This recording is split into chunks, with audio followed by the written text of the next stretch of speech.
Assalamualaikum warahmatullahi wabarakatuh. Pemirsa Sultan TV, senang sekali kita berjumpa kembali dengan Anda dalam Berita Sultan di edisi Kamis 1 Juni 2023. Di hari ini kita juga memperingati hari lahirnya Pancasila. Dan nanti kita akan membahas tema kita yang sangat menarik terkait dengan kelahiran Pancasila sebagai momentum internalisasi ideologi bangsa. Berita selengkapnya.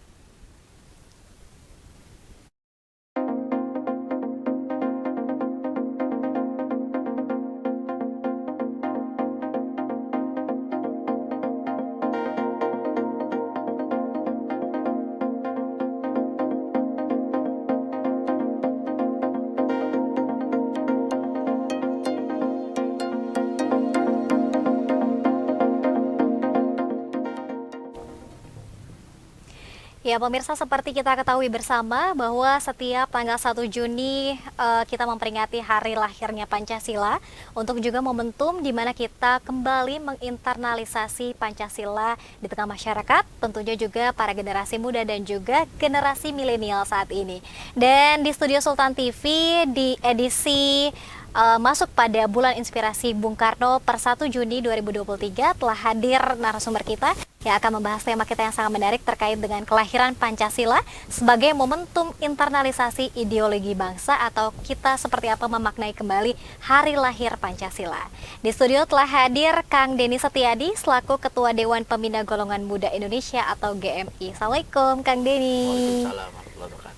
Wah, sehat ya Kang? Alhamdulillah sehat. Alhamdulillah, terima kasih sudah mau hadir di studio Sultan TV. Sama-sama. Dan masih aktif di kami Masih sebagai MPP kami, Majelis Permusyawaratan Pengurus Pusat kami.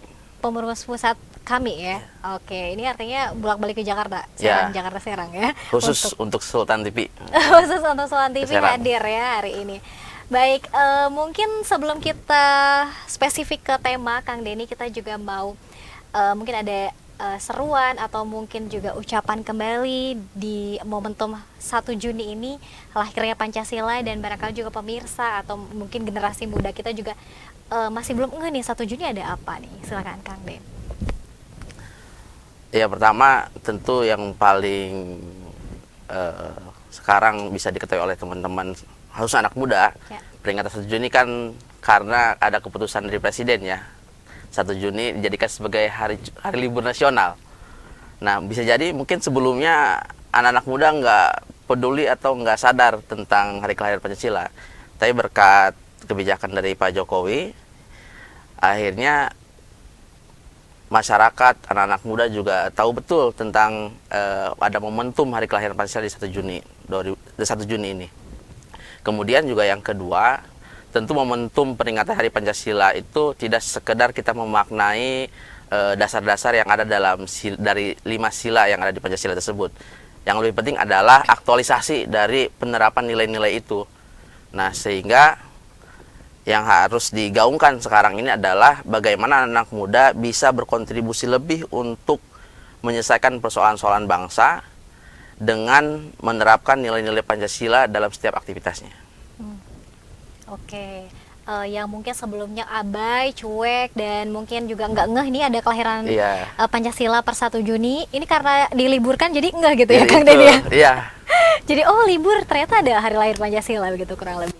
Nah, Kang Denny juga ini kan di kami pusat, artinya juga tergabung pada organisasi Cipayung Plus ya. Iya. Bagaimana kalau teman-teman mungkin berbeda dengan generasi muda atau anak-anak muda di luar para aktivis, memaknai hari lahir Pancasila ini seperti apa Kang untuk para aktivis? Memang teman-teman para aktivis khususnya yang ada di Cipayung Plus melihat bahwa memang Pancasila ini menjadi sebagai dasar gerakan buat teman-teman yang ada aktif di organisasi. Nah, gerakan-gerakan ini yang kemudian menjadi diturunkan ke seluruh daerah yang di Indonesia untuk menjadi dasar gerakan para aktivis untuk bisa berkontribusi juga terhadap persoalan-persoalan yang ada di bangsa ini. Kemudian yang kedua, memang sempat terjadi polemik ya ketika RUU haluan ideologi Pancasila sempat mau disahkan walaupun sekarang sudah dicabut. Itu sempat memicu polemik di tataran para aktivis. Karena memang pada prinsipnya Pancasila bagi kita semua sudah menjadi suatu norma yang sudah absolut gitu. Yang terpenting sekarang adalah bukan perubahannya, tapi kita menguatkan nilai-nilai Pancasila itu agar menjadi dasar dalam kehidupan bernegara. Baik, artinya tidak hanya dasar berkehidupan bagi berbangsa dan bernegara, tapi kawan-kawan aktivis juga ini selalu berpedoman pada Pancasila ya untuk melakukan aktivitasnya dan mungkin menyuarakan pendapat, gerakan dan lain sebagainya. Oke, nah Kang Denny, kalau seperti apa nih kalau misalnya melihat anak-anak muda yang mungkin tadi jangan-jangan nih kalau kita tes juga anak-anak muda banyak yang tidak hafal Pancasila juga ya. Kalau dari 1 sampai 5 nih jangan-jangan pada lupa juga. Seperti apa Kang? Mungkin kita nih yang sebagai aktivis dan juga generasi muda juga untuk kembali mendekatkan Pancasila kepada masyarakat dan generasi kita. Ya, kalau anak-anak muda sih sebenarnya sekarang tidak perlu sebenarnya kita ingatkan bahwa sila pertama, sila kedua sampai sila kelima apa saja isi-isinya. Nah, lebih kepada aktualisasi langsung. Artinya ketika ada persoalan nih di satu daerah, misal hal yang kecil lah yang juga dilakukan oleh teman-teman GMI ini, ada persoalan kekurangan air bersih. Kemudian akhirnya kita coba akses cari donatur untuk bisa membangun air bersih. Kita ajak anak muda untuk gotong royong membangun itu, bersama-sama membangun air bersih bersama dengan masyarakat. Nah, itu kan sebenarnya aktualisasi dari nilai-nilai Pancasila. Dan dengan sendirinya kepedulian-kepedulian itu justru akan membangun kesadaran tentang pentingnya kita memahami nilai Pancasila dari mulai sila pertama sampai sila yang kelima. Itu akan dengan sendirinya mereka memahami itu. Oke, artinya kuncinya bukan hafal sila 1 sampai 5 ya? Ya, bukan hanya itu. Bukan hanya itu. Hafal perlu. Hafal perlu. Ya. Tapi aktualisasinya lebih penting. penting. Oke, untuk kemudian seperti apa aksi nyatanya yang bisa dilakukan oleh generasi muda ya. Oke. Nah, Kang Den, seperti apa kemudian melihat mungkin beberapa di awak media juga kita masih melihat adanya mungkin gerakan radikalisme yang kemudian anti Pancasila atau seperti apa tanggapan Kak Denny? Ya, saya termasuk yang merasa kegiatan-kegiatan kayak agenda radikalisme segala macam ada suatu hal sebenarnya yang biasa-biasa aja. Yaitu kan bagian dari pandangan atau gagasan atau ide mereka tentang gerakan-gerakan yang mungkin disebut sebagai gerakan radikal. Nah, justru yang jadi persoalan adalah bukan seperti itu. Persoalannya sekarang adalah bagaimana Pancasila ini nilai-nilainya bisa diterapkan dalam kehidupan sehari-hari. Artinya orang yang dia diamanahi menjadi pejabat publik, dia bisa amanah, tidak korupsi. Itu kan penerapan nilai-nilai Pancasila. Kemudian orang-orang bisa dengan leluasa menjalankan agamanya dimanapun dia berada. Nah, itu penerapan dari nilai Pancasila. Justru itu yang harus dikuatkan. Jadi biarkan ide-ide tentang radikalisme segala macam itu akan menjadi sebuah ide, dan ketika pun dihapuskan segala macam, ide itu akan tetap tumbuh. Justru yang lebih penting adalah penguatan nilai-nilai Pancasila itu dengan aktualisasi di masyarakat. Artinya kembali lagi penekanannya pada aktualisasi ya. Biarkan ide itu merajalela tidak apa-apa ya. Iya, karena mau bagaimanapun dihabisi dari segala macam, ide itu akan tetap tumbuh. Gitu. Ya, daripada kita capek sendiri juga ya, karena memang terus tumbuh. Orangnya tidak ada tapi ideologinya akan tumbuh. Jadi lebih baik kita misal fokus pada membantu masyarakat yang kesulitan secara ekonomi, kemudian membangun pendidikan yang layak agar masyarakat seluruh pelosok bisa mengakses pendidikan dengan layak gitu. Lebih fokus pada situ menurut saya. Oke. Kalau tadi Kak Denny Setiadi sudah menekankan hal seperti gotong royong atau aktualisasi seperti membantu orang-orang yang membutuhkan, artinya nilai-nilai atau ideologi bangsa kita ini Pancasila sangat relate ketika kemarin COVID-19 atau seperti apa di Indonesia? Iya, justru kita melihat salah satu bentuk yang bisa kita ceritakan, bisa kita gambarkan yang sangat jelas adalah ketika terjadi COVID itu. Bagaimana semua masyarakat bergotong royong, ada yang dia menyumbangkan hartanya, ada yang dia membantu dengan tenaganya, kemudian dengan segala hal ya mereka lakukan agar bisa saling bahu-membahu. Walaupun juga pemerintah memang melakukan segala upaya juga untuk bisa menyelesaikan persoalan itu.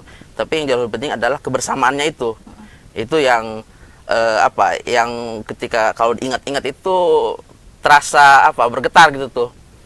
Jadi melihat perjuangan semua elemen ya, dari mulai dokter, kemudian juga ya tenaga kesehatan, kemudian juga yang lain-lainnya lah. Bahkan juga sampai hal yang mungkin tidak terlihat, misal teman-teman yang bekerja di dapur gitu, yang menyiapkan makanan untuk orang-orang yang sakit atau orang yang bekerja, itu sangat luar biasa tuh. Persatuannya itu tuh terlihat di situ.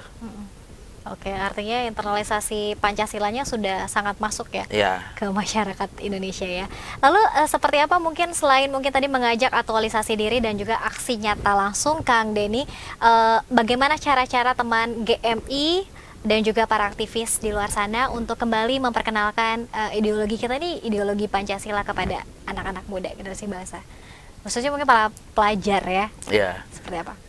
Kalau yang sekarang memang cukup relate adalah dengan pendidikan politik. Artinya, apalagi dengan momentum zaman 2024, sebentar lagi, bagaimana agar nilai-nilai yang Pancasila ini benar-benar bisa menjadi rule atau jalan untuk membawa kebaikan di tahun 2024. Nah, sehingga dengan agenda yang disiapkan oleh teman-teman GMI dengan melakukan pendidikan politik terhadap anak muda agar memberikan kesadaran bahwa mereka harus peduli dengan agenda politik di tahun 2024 dan mereka adalah bagian dari yang menentukan masa depan bangsa Indonesia dengan mereka memilih, karena jangan sampai justru orang-orang yang tidak mengerti, orang-orang yang tidak peduli, mereka yang justru akhirnya memilih, sedangkan kita yang paham betul dengan masa depan bangsa, yang memiliki cita-cita besar terhadap bangsa Indonesia, justru malah abai dengan momentum itu. Nah, itu yang sedang kita siapkan untuk disosialisasikan, kemudian juga untuk kita latih bersama para pelajar, pemuda, ya dengan lebih santai lah. Pengemasannya harus dengan caranya anak muda juga ya, Kang Denny ya. Bisa jadi dengan sambil main Mobile Legend juga kan. Ya. Oke. Dan karena memang satu suara sangat penting ya dan sangat menentukan nasib Indonesia ke depan. Oke. Dan saya pikir dengan kita berpartisipasi dalam pemilihan 2024 itu bagian dari menerapkan nilai-nilai Pancasila.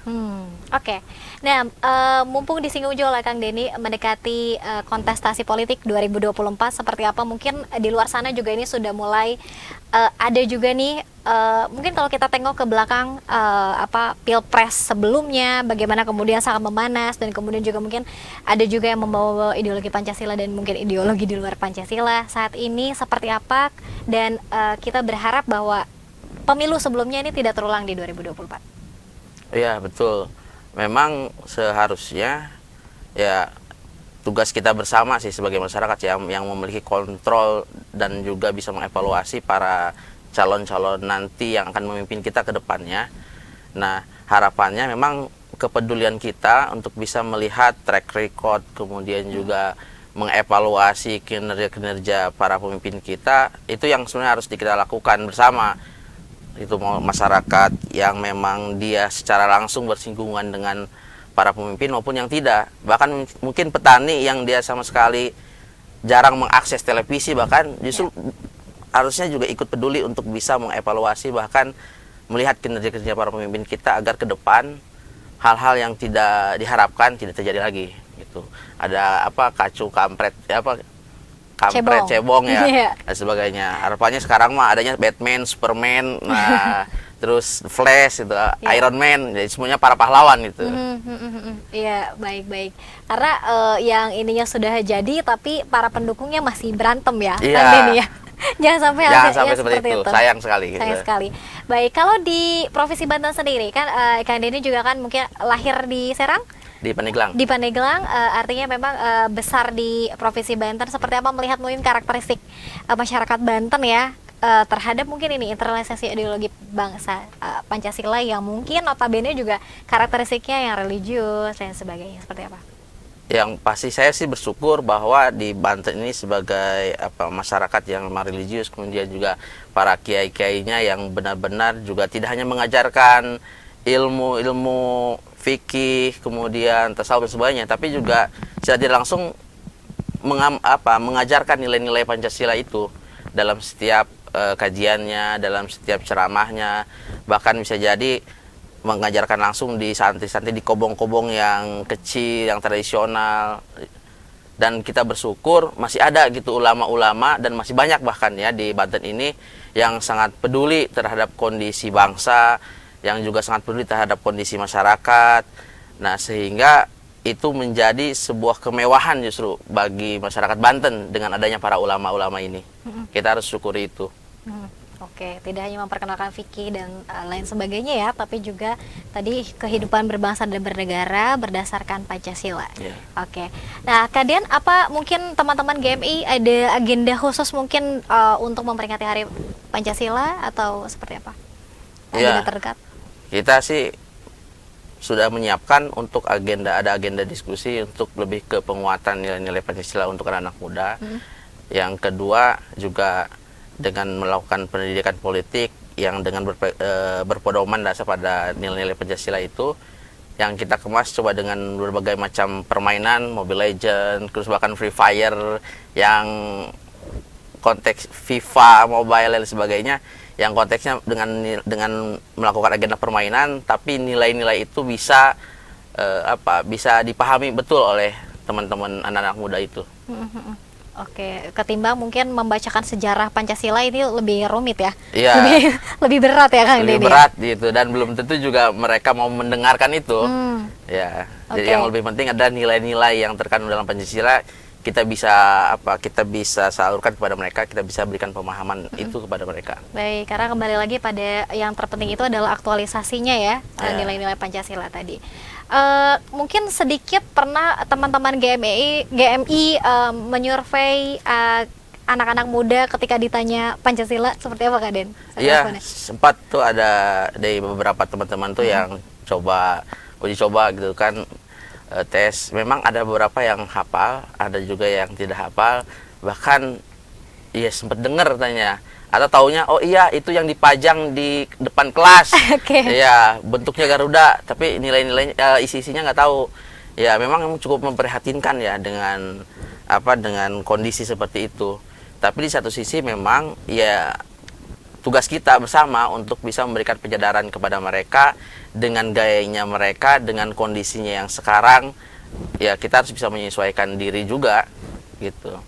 Jangan terlalu memaksakan juga tadi ya untuk menceritakan sejarahnya yang terlalu berat. Ini jangan-jangan tidak mau mendengarkan juga. Iya, mungkin itu kita bisa jelaskan di beberapa momen yang lain gitu ya, setelah mereka sudah mulai merasa oh iya memang penting betul kita memahami nilai Pancasila. Setelah itu baru kita bisa jelaskan sejarah-sejarahnya dan lain sebagainya gitu. Karena pola-pola mungkin di zaman kita dulu dijelaskan mungkin nggak akan efektif dijelaskan ke anak-anak muda yang sekarang ya. Baik, kalau teman-teman aktivis dan mungkin generasi muda juga punya cara untuk memperkenalkan Pancasila ke generasi muda yang lainnya, artinya seperti apa kunci dari bidang pendidikan Kak Den untuk juga menginternalisasi Pancasila kepada para pelajar, harusnya seperti apa? Ya, di sekolah kan sebenarnya ada mata pelajaran pendidikan Pancasila ya. Cuman saya sih nggak update sekarang, katanya kan ada Merdeka Belajar ya. Tapi memang dalam konteks nilai-nilai Pancasila saya lihat sih memang sudah diterapkan, ada muatan-muatan yang memang yang mengharuskan siswa bisa memahami nilai-nilai Pancasila. Tapi memang lagi-lagi teori-teori yang disampaikan dalam mungkin buku dan penyampaian guru akan kurang mengena kalau tidak langsung dipraktekkan. Maka lebih pas adalah ketika di kelas misal bikin proyek sosial bersama, kemudian menyelesaikan salah satu persoalan yang ada di lingkungan masyarakat sekitar sekolah misal, dan dibimbing oleh guru, justru itu yang paling efektif tuh untuk bisa memberikan pemahaman tentang nilai Pancasila. Oke, artinya ketika ditanya oleh guru Pancasila itu apa, jadi dia bisa langsung merasakan ya. Iya. Aktualisasinya. Baik, terima kasih banyak Kak Deni sudah bersama di Sultan TV dalam momentum Hari Kelahiran Pancasila di 1 Juni 2023. Kita berharap teman-teman generasi muda khususnya GMI juga terus berkarya dan tadi memberikan pendidikan politik khususnya karena memang ini mendekati Pilpres 2024 juga. Jangan sampai kejadian yang lalu ini terjadi lagi, dan Pancasila adalah konsensus final ya, ideologi yang sudah final, jadi tidak bisa lagi untuk diganggu gugat. Kak Kemudian terakhir sebagai closing statement untuk para pemirsa yang sedang mendengarkan kita dan juga para generasi muda saat ini yang mungkin sedang menyimak juga. Silakan. Teman-teman semua, anak-anak muda khususnya, dengan momentum 1 Juni sebagai kelahiran Pancasila ini, mari kita semakin peduli terhadap kondisi persoalan yang ada di masyarakat, yang ada di negara kita. Mari kita selesaikan bersama-sama. Bukan hanya tugas pemerintah yang menjadi tanggung jawab untuk menyelesaikan persoalan, tapi kita juga harus punya peran. Sesedikit apapun, sebesar apapun, yang penting ada peran kita untuk bisa menyelesaikan persoalan bangsa ini. Karena yang paling penting dari nilai-nilai Pancasila adalah keadilan, kesejahteraan yang dirasakan oleh seluruh masyarakat Indonesia. Mari kita bersama-sama berjuang untuk membangun Indonesia menjadi jauh lebih baik, Amin. jauh lebih maju di kemudian hari. Amin. Baik, sekali lagi selamat memperingati hari kelahiran Pancasila 1 Juni dan semoga ini bisa kembali menginternalisasi nilai-nilai Pancasila seperti yang tadi disebutkan oleh Kang Dennis Tiadi, bahwa yang terpenting adalah aktualisasi nilainya tadi ya, ketimbang hanya menghafal sila 1 sampai dengan sila 5-nya saja. Terima kasih pemirsa atas kebersamaan Anda dan terima kasih Kang Dennis Tiadi, Ketua Dewan Pembina Golongan Muda Indonesia GMI. Semoga nanti bisa membersamai lagi hadir di sini Kang. Amin. Untuk Siap. tema-tema menarik lainnya, politik Siap. sepertinya seru ya, nanti kita bicara Cocok. soal politik ya. Dan pemirsa terima kasih atas kebersamaan Anda dan tentunya di bulan Juni ini kita ingatkan kembali bahwa Sultan TV bersama dengan Slow Food dan juga Bulan Inspirasi Bung Karno akan terus memberikan sajian-sajian dan juga program menarik khusus di bulan Juni, Bulan Inspirasi Bung Karno. Terima kasih atas kebersamaan Anda. Wassalamualaikum warahmatullahi wabarakatuh.